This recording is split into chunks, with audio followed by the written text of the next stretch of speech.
అందరికీ నమస్కారం. ఇవాళ మనతో పాటు ప్రముఖ ఆధ్యాత్మికవేత్త, ఆస్ట్రాలజర్, ప్రముఖ సైకాలజిస్ట్ హరి రఘుప్రియ గారు మనతో ఉన్నారు. మేడంతో మాట్లాడదాం.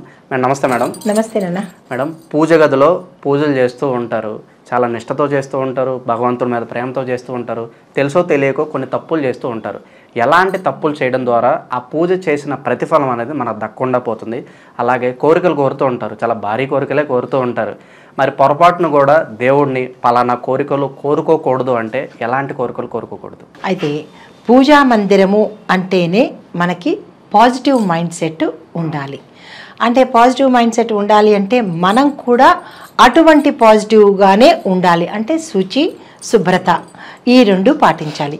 పాటిస్తూ ఏది చెయ్యాలో పూజ అంటే మనం ఏది చేస్తే భగవంతుడికి చేరుతుందో, ఎలా చేస్తే చేరుతుందో అలాగే చెయ్యాలి. దీనికంటూ ఒక విధి విధానం అనేది మన పూర్వీకులు, ఋషులు చెప్పారు. పూజ చేసే సమయం ఒకటి ఉంటుంది. ఆ సమయంలో తప్పితే ఇంకొక సమయము, ఏ సమయమైనా అంటే సూర్యోదయాన్ని నుంచి మనకి అభిజిత్ సమయానికి ముందు మాత్రమే. అభిజిత్ సమయం అంటే మనకి 11 దాటిన తర్వాతే వస్తుంది. ఆ దాటిన తర్వాత పెట్టే పూజ కానీ ఏదైనా వృధానే, అప్పుడు చేయకుండా ఉండడమే మంచిది.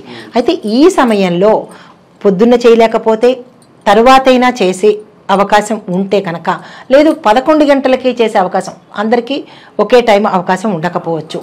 ఈ సమయంలో పూజ చేసేటప్పుడు శుచి శుభ్రతతో, మంచి వస్త్రంతో, మంచి మనసుతో, అన్నిటికన్నా ముందు కావాల్సింది స్వామి చూసేది మనం పెట్టే తినుబండారాలో కాదు, మనం చేసే ఆర్భాటాలో కాదు, మనం వెలిగించే ధూపదీప నైవేద్యాలతోనో కాదు.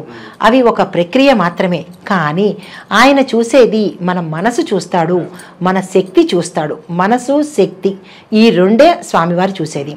అయితే ఇవి మంచిగా ఉండి ఎలా చేసినా సరే ఆ స్వామి స్వీకరిస్తాడు. తర్వాత ఏ కోరికలు కోరకూడదు అనేది అయితే మాత్రం ఎలాంటి, అసలు ఆయనకి తెలీదా? మనకి కోరక్కర్లేకుండానే ఆయన అనుగ్రహిస్తాడు. సరే, మానవులం కాబట్టి మనం కోరికలు అంటూ ఉంటాయి కాబట్టి మనం ఏదైతే మనకి సంబంధించి, మన కుటుంబానికి సంబంధించి పురోగతి కోసం మాత్రమే కోరికలను ఆయన యాక్సెప్ట్ చేస్తాడు. అంటే నేను, నా కుటుంబం బాగుండాలి, ఎటువంటి ఒడిదుడుకులు రాకుండా, ఆర్థికంగా నాకు ఇది కావాలి, అంతేగాని నాకు ఆర్థికంగా కోటికి వెంటనే వచ్చేయాలి అలాంటి కోరికలు కాదు. మనకి అందుబాటులో ఉన్నవి ఆయనకి విన్నవించుకుంటాము. మన కోరిక అనే దానికన్నా మన బాధని ఆయన విన్నవించుకోవాలి. కోరిక అనేది ఎప్పుడూ చెప్పుకోకూడదు. ఆయనకి అన్నీ తెలుసు. కానీ బాధని కనుక విన్నవించుకున్నట్టయితే వెంటనే మనకి రెమెడీ కనపడుతుంది. అంటే వెంటనే మనకి అనుగ్రహించే శక్తి చేస్తాడు ఆయన. అయితే చాలా మంది ఏం చేస్తుంటారు, దేవుడితో డీల్ మాట్లాడుకుంటారు. అవును, అంటే వెంకటేశ్వర స్వామి పెద్ద పెద్ద వాళ్ళతో, మళ్ళీ చిన్న చిన్న వాళ్ళతో డీల్ మాట్లాడుకోరు, పెద్ద పెద్ద దేవుళ్ళతో మాట్లాడుకుంటారు. ఏమని అంటే, నువ్వు నాకు ఈ పని చేసి పెట్టు, వారం రోజుల్లో ఈ బిజినెస్లో నాకు ₹1,00,00,000 ఇస్తే నీకు అజ్ఞాతంగా ఒక కిరీటం ఇచ్చేస్తా, లేదా అంటే ఒకటి ఏదో నీకు ఇచ్చేస్తా, ఆయనకి ఆభరణాలు తక్కువ అయినా కానీ ఏదో ఇచ్చేస్తాను అని డీల్ మాట్లాడుకుంటారు. సో ఆ డీల్గానే ఉంటుంది కాబట్టి అది కోరిక కాదు, కానీ కోరేసుకుంటున్నారు. నిజంగా కోరిక కోరడం అంటే కోరిక కాకుండా మన యొక్క బాధని విన్నవించుకోవటము. అయితే ఎలాంటి కోరికలు కోరకూడదు అంటే, మన వల్ల ఎదుటి వ్యక్తి నష్టపోయేది, బాధపడేది, జీవితాన్ని కోల్పోయే కోరికలు మాత్రం కోరుకోకూడదు. కోరుకున్నా కానీ అవి తిరిగి మనకే వర్ధిస్తాయి. ఎలా బూమరాంగ్ లాగా తిరిగి మళ్ళా మనకే వచ్చేస్తుంది. ఎదుటివాడి పోవాలో, పక్కింటి వాడి నాశనం అయిపోవాలో, లేదా వాడు ఉద్యోగంలోంచి పోవాలో, ఇలాంటి కోరికలు కొన్ని కోరుతారు. అది కోరికలు కాదు, పైశాచిక చర్యలు. అలాంటివి కోరుకుంటే కనుక మనకి ఫలితం ఇవ్వకపోగా తిరిగి మనకి వచ్చే అవకాశం ఉంటుంది. మేడం, అలాగే ఇంట్లో దుష్ట శక్తులు ఉంటాయి అంటూ ఉంటారు. అలాంటి దుష్ట శక్తులు ఉంటే ప్రాక్టికల్గా, అరే మన ఇంట్లో ఏదో దుష్ట శక్తి ఉంది, పలానా రెమెడీ చేసుకోవాలి ఖచ్చితంగా, సో ఆ తెలిపే సంకేతాలు మనం ఎలా తెలుసుకోవచ్చు అంటారు ఇంట్లో దుష్ట శక్తులు ఉన్నాయి అని చెప్పి? అసలు మనమే పరిశీలించుకునే అవకాశం తెలియట్లేదు ఎవరికి, ఆ టైం కూడా లేదు. కానీ ఇంట్లో ఉన్నది అంటే కనుక తెలుసుకోవడానికి కొన్ని ఉన్నాయి. మొదటగా మన ఇల్లు ఎప్పుడూ దుర్వాసన కొడుతూ ఉంటుంది. క్లీన్ చేసినా కూడా, ఎంత క్లీన్ చేసినా కానీ ఏదో ఒక మూల నుంచి ఫౌల్ స్మెల్ వస్తూ ఉంటుంది. దాన్ని బట్టి మనం గమనించవచ్చు. తర్వాత రెండోది, తరచూ బూజులు పడుతూ ఉంటుంది.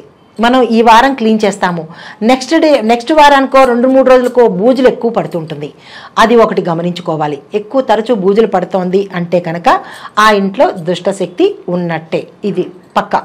తర్వాత ఇంట్లో ఫౌల్ స్మెల్ వస్తున్నప్పుడు ఎంత దీపాలు వెలిగించండి, ఎంత ఇది చేయండి, ఫౌల్ స్మెల్ వచ్చింది అంటే కనుక అది నెగిటివ్ ఉన్నట్టే.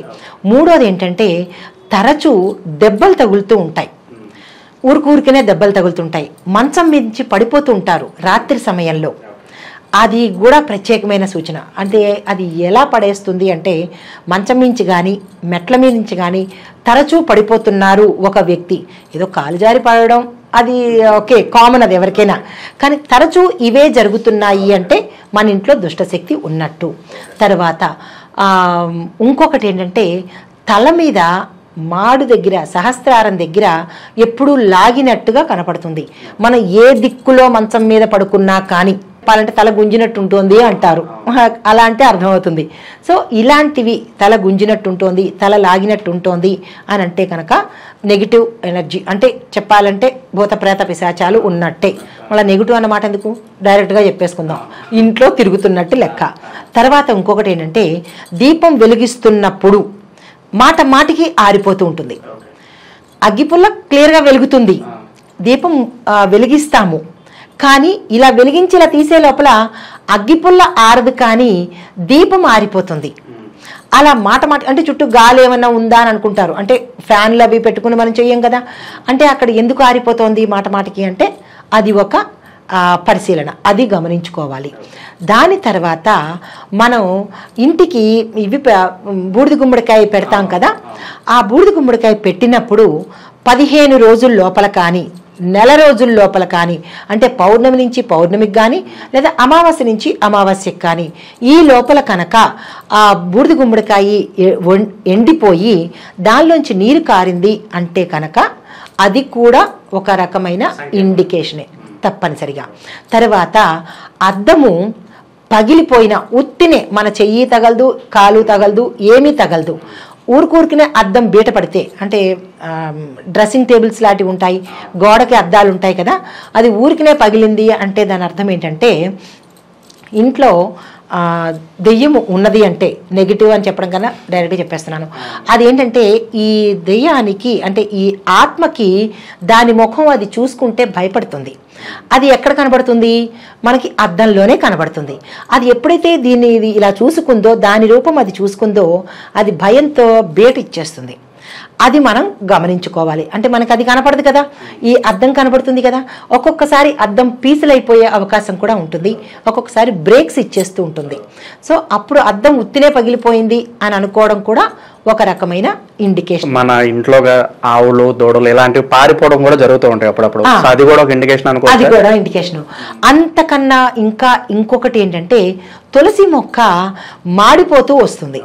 అది ఎలా అంటే, మనం కాలుస్తుంటే ఎడ్జెస్ ఎలా మాడుతూ ఉంటాయి, అలాగా మొక్క ఒక్కసారి మాడదు. రోజు రోజుకి మనం గమనించుకున్నట్టయితే ఆకు చివరల దగ్గర నుంచి ముడుచుకుపోయి గమనిస్తుంది. ఒక 5-6 రోజుల్లో ఆ మొక్క పూర్తిగా నిర్జీవం అయిపోతుంది. అది కూడా ఇండికేషనే.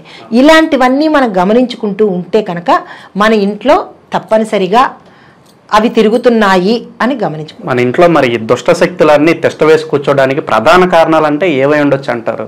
ఒకటి, మనం బయట నుంచి రకరకాలు తొక్కి వస్తాం కాబట్టి డైరెక్ట్గా, అంటే బయటను మనం కంట్రోల్ చేయలేం కాబట్టి డైరెక్ట్గా అదే బట్టలతో, అదే కాళ్ళతో, అదే చెప్పులతో, కొంతమంది గనులు ఏం చేస్తారంటే చెప్పులతోనే ఇంటికి వచ్చి లోపల చెప్పులు పెట్టుకునే స్టాండ్ ఉంటుంది, ఇంటి బయట కాదు.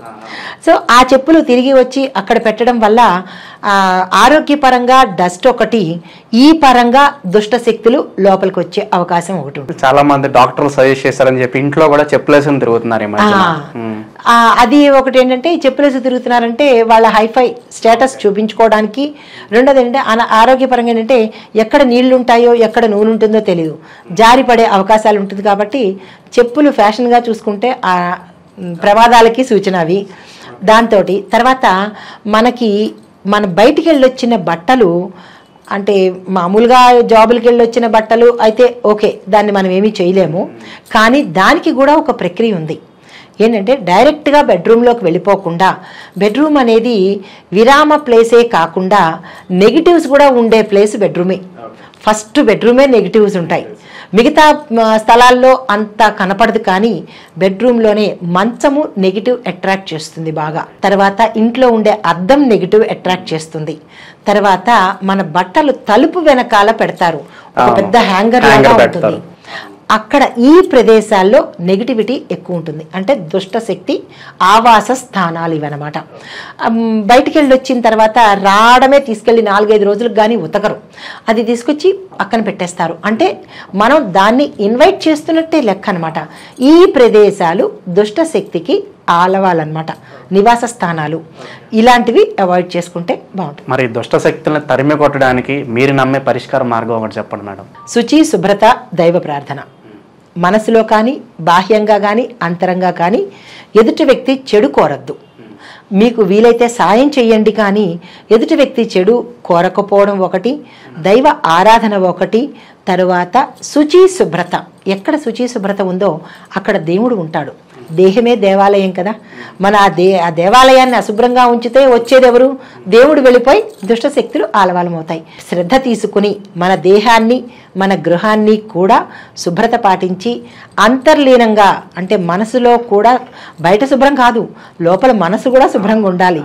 ఆ శుభ్రంగా ఉండాలి అంటే ఎదుటి వ్యక్తిని మనం దూషించకుండా. మీరు కొన్ని సినిమాల్లో చూసే ఉంటారు, కొంతమంది గురువులు వస్తారు ఇంటి దగ్గరికి, దుష్ట శక్తులు ఉన్నాయంటే ఒక కంటైనర్ లాంటి తీసుకొచ్చి మీరు భయపడకుండా మేము బంధించేసాం అంటూ ఉంటారు. మరి అవన్నీ వాస్తవాలు అంటారా, అవి బంధించడం కావచ్చు? సో మరి ఒకవేళ దుష్ట శక్తులు ఉన్నాయంటే మీరు నమ్మే పరిష్కార మార్గం ఒకటి చెప్పండి, వాటిని తరిమి కొట్టడానికి బయటికి. అయితే మనకి దుష్టశక్తి ఉందా లేదా అనేది మనం గడప, ఇంటి ప్రధాన ద్వారాన్ని కనుక చెక్ చేసినట్టయితే అక్కడ ఒక నిమిషం, అంటే అంత శక్తి ఇంటి యజమానులకు కూడా ఉండాలి. వీళ్ళే అశుభ్రంగా ఉంటే వాళ్ళు చెక్ చేసేదానికి ఎక్కడ ఉంటుంది? ఇప్పుడు మనం ఒకరికి పరీక్ష పెట్టాలంటే ఆ పరీక్ష పెట్టేది నాకు తెలిసి ఉండాలి కదా. కాబట్టి ఇంటి యజమానులు, ఎందుకంటే ప్రత్యక్షంగా నేను చూశాను కాబట్టి నాకు తెలుసు ఈ పరిహారము, ఈ సూచన నాకు తెలుసు. అయితే ఏంటంటే మనకి సింహద్వారం మీద కనుక మనం చెయ్యి పెట్టినట్టయితే మన చెయ్యి వణుకుతుంది, అరచెయ్యి వణుకుతుంది. ఎప్పుడైతే అరచెయ్యి వణికిందో తప్పనిసరిగా ఆ ఇంట్లో దుష్టశక్తి ఉంది. ఇదొక సూచన.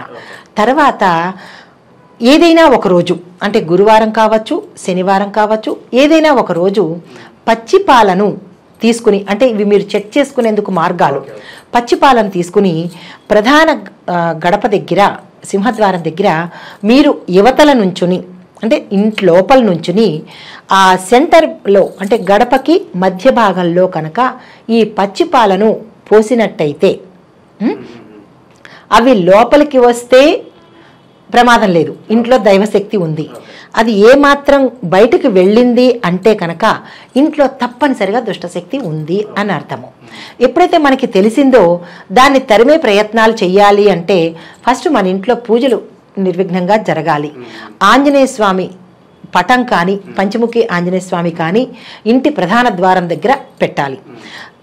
దానితో పాటుగా నారసింహస్వామి పటము, అంటే మరీ భారీ అయితే మనం పూజలు చేసుకోవాలి, అలా కాకుండా ఒక చిన్న సైజు పటం తీసుకొచ్చి అది ఇంటి ప్రధాన ద్వారం లోపల నుంచి చూసేది, అంటే దుష్టశక్తి రావాలంటే ఇంటి లోపల నుంచి రావాలి కదా, అదొకటి పెట్టండి. తరువాత ప్రధాన ద్వారానికి అద్దం పెట్టండి. చిన్న అద్దము పైన కనుక పెట్టినట్టయితే అది వచ్చేటప్పుడు, అంటే మనమంటే కింద కాళ్ళు పెట్టుకొని వస్తాం, అది ఎట్లాగైనా రావచ్చు. కాబట్టి అది చూసుకుని అక్కడే అది వెనక్కి వెళ్ళిపోయే అవకాశం కనబడుతుంది. అంటే తిరోగమనానికి అది సూచన అన్నమాట. సో ఈ పరిహారాలన్నీ పాటించుకుంటూ ఫస్ట్ మనం శుద్ధిగా ఉంటే కనుక ఏ దుష్టశక్తి లోపలికి రాదు. ఇది దుష్టశక్తుల గురించి ఎన్నో విశేషాలు మాకు తెలియజేశారు. అలాగే మరి అట్లా తరిమి కొట్టడానికి ఒక చక్కటి పరిష్కార మార్గం కూడా మాకు తెలియజేశారు. ధన్యవాదాలు మేడం. నమస్తే.